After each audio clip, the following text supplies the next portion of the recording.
Welcome to Bichanakandi. তো চলে এসেছি আমরা বিছানাকান্দিতে। আর আমাদের আশেপাশে চতুর্দিকে শুধু উপরে নাই, নিচেও আছে শুধু পাথর আর পাথর। তো আজকের ব্লগে থাকছে আমরা কিভাবে বিছানাকান্দিতে আসলাম এবং কি কি করলাম, সব এই ব্লগে কত খরচ পড়লো, হ্যাঁ সব ইনফরমেশন এখানে দেওয়া হবে। তো পুরো ব্লগটি কন্টিনিউ করবেন, আশা করি ভালো লাগবে। আর লাইক এন্ড সাবস্ক্রাইব করে আমাদের পাশে থাকবেন। তো আজ খুব ভোরে আমরা সকালে ঘুম থেকে উঠেছি। তো উঠে নাস্তা টাস্তা করে আমরা রেডি হয়ে একটি সিএনজি বুক করে চলে যাচ্ছি বিছানাকান্দিতে। আর এই বিছানাকান্দিতে যাওয়ার জন্য আমরা একটি সিএনজি বুক করেছি, যার প্রাইস পড়েছে 1800 টাকা। তো চলুন সিলেটের অন্যতম সিলেটের চা বাগানগুলো দেখতে দেখতে আমরা চলে যাই বিছানাকান্দিতে। সাথে আপনারাও চলুন আমাদের সাথে।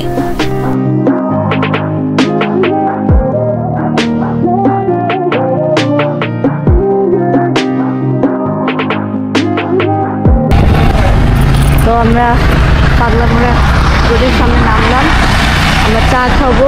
চা খাওয়ার জন্য এখানে থামছি।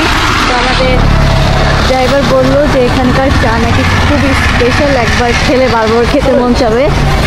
তো এখানে সেই স্পেশাল চা আমরা এখন পেয়ে গেছি, এখন আমরা খাবো। চলো, আমাদের একজন গাড়িতে বসে রয়েছে।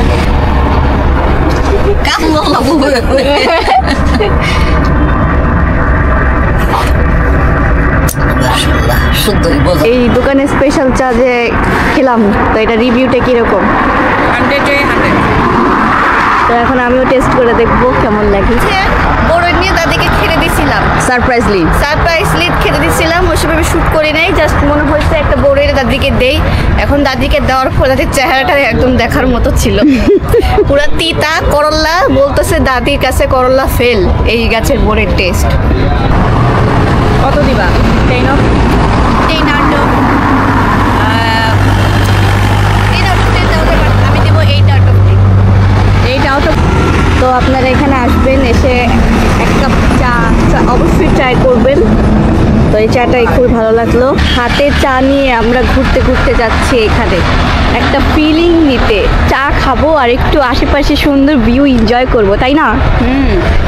তাই একটু চার সাথে এর সাথে যদি একটু নদীর পানি না মিশে তাহলে কি আর মজা লাগে? না লাগে না, একটু লাগে। একটু বালু, একটু কাদা, আর যেহেতু সিলেটে আসছি পাথরের রাজা, তো একটু পাথর, একটু বালু, একটু মাটি, একটু নদীর পানি, হয়ে গেল চা। জানি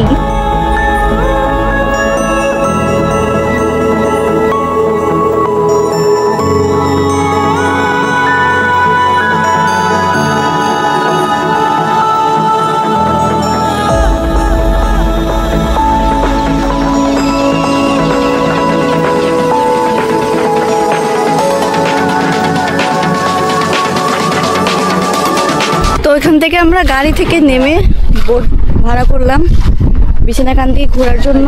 এখান থেকে হচ্ছে নৌকা ভাড়া করে নিতে হয়। তো আপনারা অবশ্যই এখান থেকে দামাদামি করে নেবেন, তাহলে রিজনেবল প্রাইসটা পাবেন। তো এখন শীতকালে পানি কম, এজন্য আর কি খুবই নিচে নৌকাগুলো দেখা যাচ্ছে। তো আমাদের সর্দারনি নামতেছেন।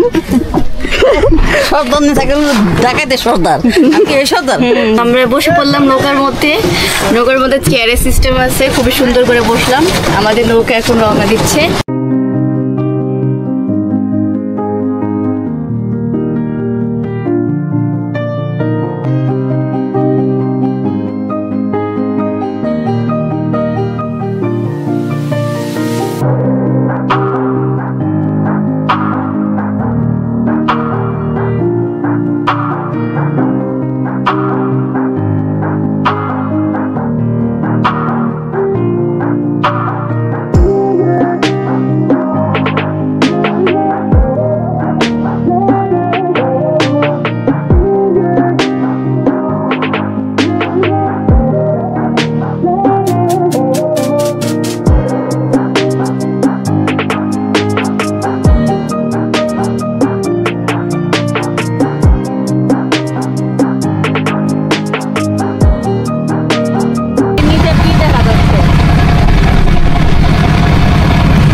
পানি কম এখানে, এই কারণে কি বলবো?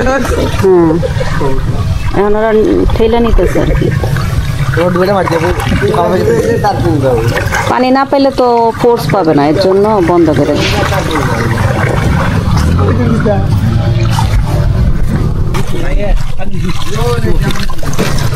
এখন এখানে এত পানি কম যে পানিতে মোটর যাচ্ছে না, তো ইঞ্জিনটা বন্ধ করে তারা নিজেরা এটাকে ক্লিয়ার করতেছে। ঠেলা মারতে মারতে আমরাও নামি এখানে, আমরাও নামি। নাম্বা তুমি নামি, পানি তো কম, ফেলি আর একা একা ঠেলতেছে।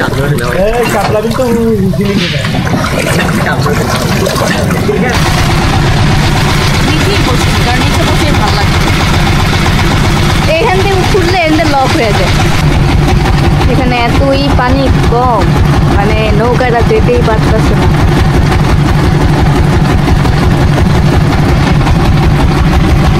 ওই যে ওখানে ইন্ডিয়ার বর্ডার, ওদিকে ইন্ডিয়ার পাহাড়, ওই সাইডটা ইন্ডিয়ার, এই পাশেটা বাংলাদেশ। প্রায় বাংলাদেশের শেষ সীমানার কাছাকাছি আমরা চলে আসছি। আমাদের ক্যামেরাম্যান পা ভিজাইছে এখন। চেয়েছিলাম নিচে নামতে, চেয়েছিল নিচে নামতে, কিন্তু তো এখানে এখন খেলা পানি দিতে, পড়ে কিন্তু গেছে। পানি এখন এনে বেড়ে গেছে। মানে ইউনিভার্স আমাকে বলতেছে এখানে নামা যাবে না। ইউনিভার্স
ঠান্ডা পানি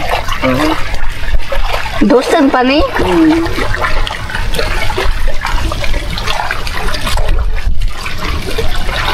এটা মনে ঝর্ণা করে না, এই হচ্ছে শীত মৌসুমের বিছানা কান্দি।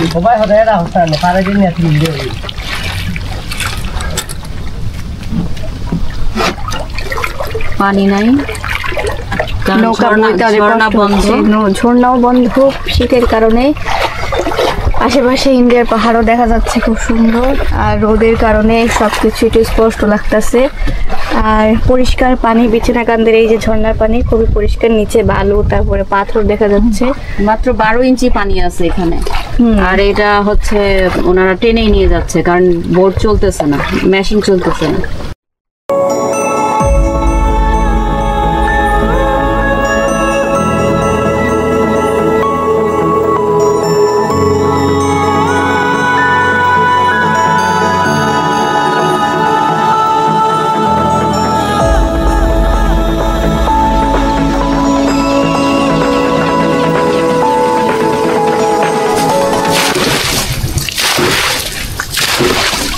আমরা এখন বোট থেকে নামলাম। নামার পরে আমরা এখন দেখবো পুরো বিছানাকান্দি। এখান থেকে পুরো ইন্ডিয়ার সব পাহাড় দেখা যাচ্ছে। চারিদিকে গরম ভালোই আছে, বালুর উপরে পারাচ্ছি, মনে হচ্ছে মিশরে হাঁটতেছি, মরুভূমি। ইন্ডিয়া কোন জায়গা থেকে? কোনটা ইন্ডিয়া? পতাকা দেয়া আছে, পতাকা দেয়া আছে কোনটা? চলে আসছি যে না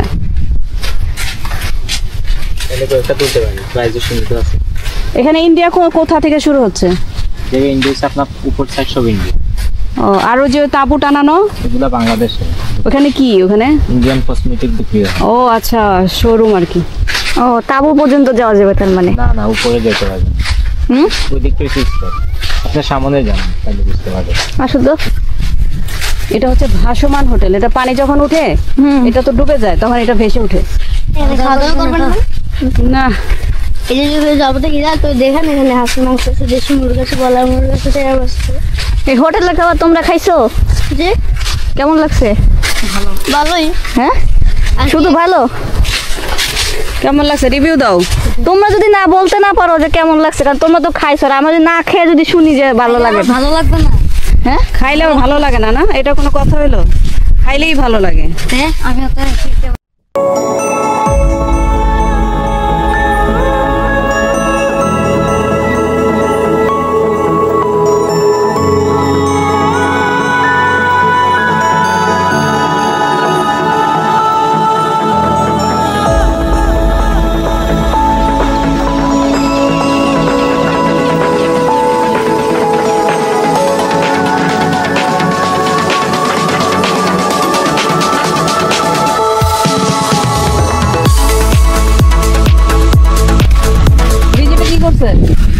তো পালাইছি এখানে কি করছিল খুঁজা?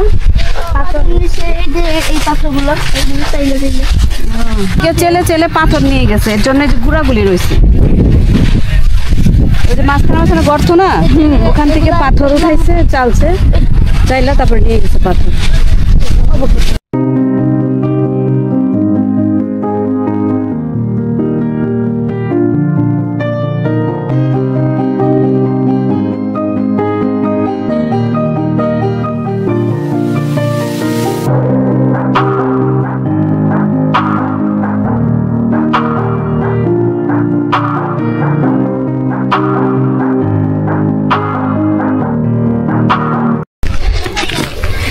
পাথর কারোকে মারতে ইচ্ছা করতেছে, কমেন্ট করে জানান কাকে মারবো। আমারে মার। ওরে আল্লাহ, তোমারে যদি মারি তুমি এই যে এটা উঠে মারবা আমারে? এটা উঠে কি বলে, মানে নিজের থেকে নিজের সুযোগ হাত ছাড়া করে না। ওরে তুই আমাকে মার, আমি তোকে মারি না। হ্যাঁ, ডাইরেক্ট বলতেছে না তোরে মারু, ওই মাইরালো এই প্রতিশোধে আমিও মারি যাচ্ছি আমি। এখান থেকে যদি একটু ইমব্যালেন্স হয়ে যায় তাহলে হয়তো বা সিলেট থেকে ডাইরেক্ট পাবনায় যেতে হবে, পঙ্গু হাসপাতাল। পঙ্গু হাসপাতালে। বাহ, কত বড় বড় পাহাড়, আশেপাশে এদিকে পাথর, পাথর আর পাথর। কারো যদি পাথর লাগে এটা নিতে পারেন। না এটা নিবেন, এটা অনেক সুন্দর।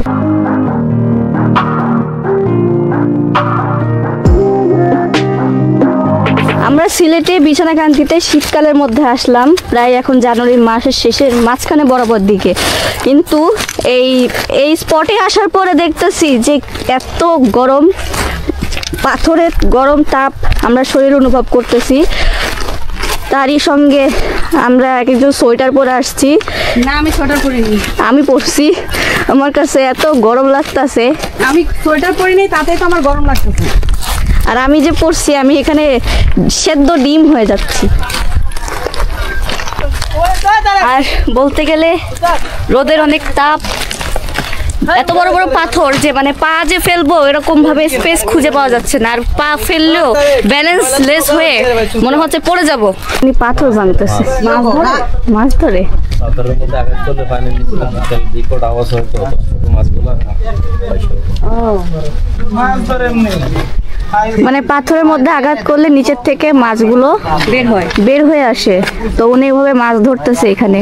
এই জায়গায় মাছ ধরার নিয়মটা হলো এরকম, পাথরের মধ্যে আঘাত করলে তোমার নিচের থেকে মাছগুলো বের হয়ে আসে, তখন তারা হবে মাছ ধরে। দেখো ব্রিজ দেখা যাচ্ছে পার হওয়ার। ও, এর পাশে কি তোমার? মানে এটা ইন্ডিয়া, এই দুইটা পাশে ইন্ডিয়ান, কিন্তু আসে অলরেডি ইন্ডিয়ান।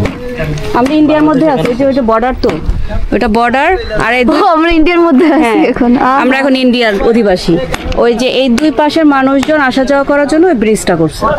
তোমরা হাঁটতে হাঁটতে ইন্ডিয়ার বর্ডারের ভিতরে চলে গেছিলাম, তো খেয়াল করি নাই। এখান থেকে ওখানকার সিকিউরিটি, না এটা হচ্ছে বাংলাদেশ বিজিবি। বাংলাদেশ বিজিবি, হ্যাঁ ওনারাই বলতেছেন যে আপনারা কেন এখানে ক্রস করছেন। এটা কিন্তু ইন্ডিয়ার বিএসএফ না, এটা বাংলাদেশ বর্ডার গার্ড। ওইটা হচ্ছে ওই যে সাইনবোর্ডের ভিতরে আসা যাওয়াটা নিষিদ্ধ, কারণ ওই পাশটা হলো আর আমরা জেনে শুনে দণ্ড পালন করতেছি, কারণ আমাদের আসলে এক্সাইটমেন্ট বেশি। বিছানাকান্দিতে আপনারা একটা দেখতে পাবেন, এখানে ইন্ডিয়ার যত বড় বড় পাহাড় আছে সব পাহাড় আশেপাশে। এছাড়া এই জায়গাটাকে বলা হয় পাথর সংগ্রহের স্থান। এখানে আপনারা দেখবেন যে চারিদিকে পাথর ভরা। সম্ভবত এখান থেকে সিলেটের সবাই এখান থেকে পাথর সংগ্রহ করে, কারণ হচ্ছে খাসিয়া পর্বত থেকে সব বিভিন্ন স্থানের পানিগুলো এখানে এসে জমা হয়, মানে একসাথে এখানে প্রবাহিত হয়। আর এই জায়গার মধ্যে হলো শিলা পাথরগুলো পাওয়া যায়। আর কোনো বড় পাথর দেখতেছি না। কেন তুই আরো উঠতে চাস? ওঠার ইচ্ছা ছিল। ওই পাহাড়ে উঠে যা। হ্যাঁ, ওরে আল্লাহ, ওই পাহাড়ে উঠতে গেলে আমার 50 বছর লেগে যাবে, বুড়া হয়ে যাব। ভালো তো, এখানে যে 50 বছর পরে বিয়ে করবি। ওরে বাবারে থাক, 50 বছরে আমি অনেক দেশ ঘুরতে পারবো, এত পাথরের উপরে ওঠার দরকার নেই। তো এই জায়গাটা হচ্ছে খাওয়া দাওয়া, তারপরে হচ্ছে বিভিন্ন ধরনের জিনিসপত্র যেমন ইন্ডিয়ান প্রোডাক্ট, তারপরে আরও অনেক কিছু। এই জায়গায় সব ইন্ডিয়ান টাইপের। তো এই জায়গায় হচ্ছে এই বিছানাকান্দিতে আসলে এই স্পটটাতে আপনাদের যদি খেতে ইচ্ছে হয় ওইখানে আপনারা খেতে পারবেন আর ইন্ডিয়ান জিনিসপত্র কিনতে পারবেন। তো আমরা এখন বোর্ডের দিকে ব্যাক করতেছি। আর বিছানাকান্দিতে কিন্তু অনেকেই আসে না, আর অনেক সিএনজি অটো আসতে চায় না, কারণ হচ্ছে এই রাস্তাটা কিন্তু একটু ব্যাকওয়ার্ড আর একটু মানে হচ্ছে মেরামত হচ্ছে। কিন্তু অনেক অনেক জায়গায় আপনার আসলে মনে হবে রোলার কোস্টারে উঠছেন, অনেক জায়গায় মনে হবে যে আপনার ট্রেনে আছেন, কিন্তু বাকি রাস্তাগুলো অ্যাজ ইউজুয়াল ভালো। তো আপনারা চাইলে কিন্তু আসতে পারেন। আর জায়গাটা কিন্তু অসম্ভব সুন্দর, যদিও বর্ষাকালে এটা বেশি সুন্দর থাকে। মন চাচ্ছে এই পানির মধ্যে পা ভিজাতে, জুতা খুলে এখন পা ভিজাবো। পানিটা কিন্তু খুব ঠান্ডা।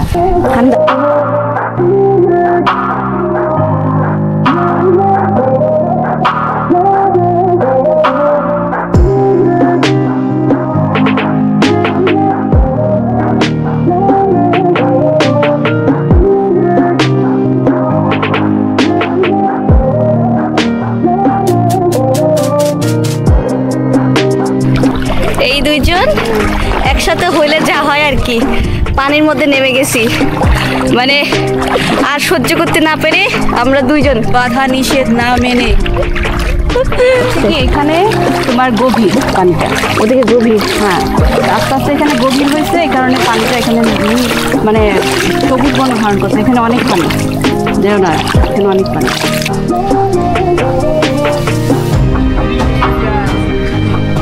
দেখো পায়ের অবস্থা যে সুন্দর হয়েছে এবার পায়ের চেহারা। বিছানাকান্দিতে 1 থেকে 1.5 ঘন্টা অনেক ঘোরাঘুরির পর আমরা ফিরে চলেছি আমাদের গন্তব্যস্থল, যেখান থেকে আমরা ট্রলারটি বুক করেছিলাম। তো এই অপরূপ সৌন্দর্য দেখতে দেখতে মনটা ভরছেই না, শুধু প্রকৃতির সৌন্দর্যের লীলাভূমি। অফুরন্ত সুন্দর এই প্রকৃতি, এই পৃথিবী, যার সৌন্দর্য বলে শেষ করার মতো না। এক অন্যরকম সুন্দর প্রকৃতি, যার মাঝে হারিয়ে যেতে ইচ্ছে করে, কিন্তু যেন হারিয়ে গিয়েও হারানো যায় না। এক অন্যরকম সুন্দর আর অন্যরকম এক পরিবেশ, প্রকৃতি, যা শহরের ইট পাথরের দেয়ালের মাঝে খুঁজে পাওয়া ভার।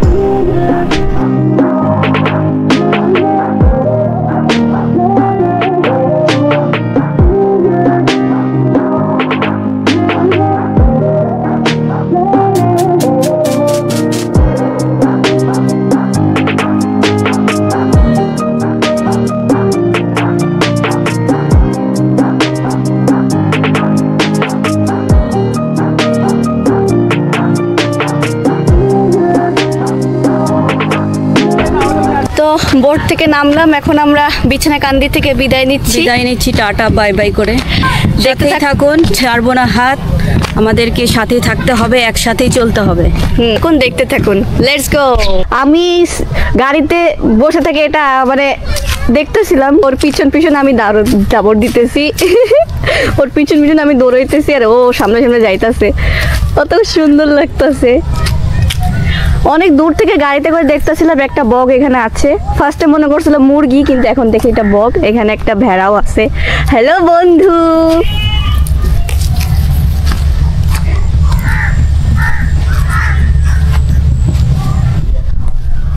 এখানকার গাছপালার দৃশ্যটা অনেক সুন্দর।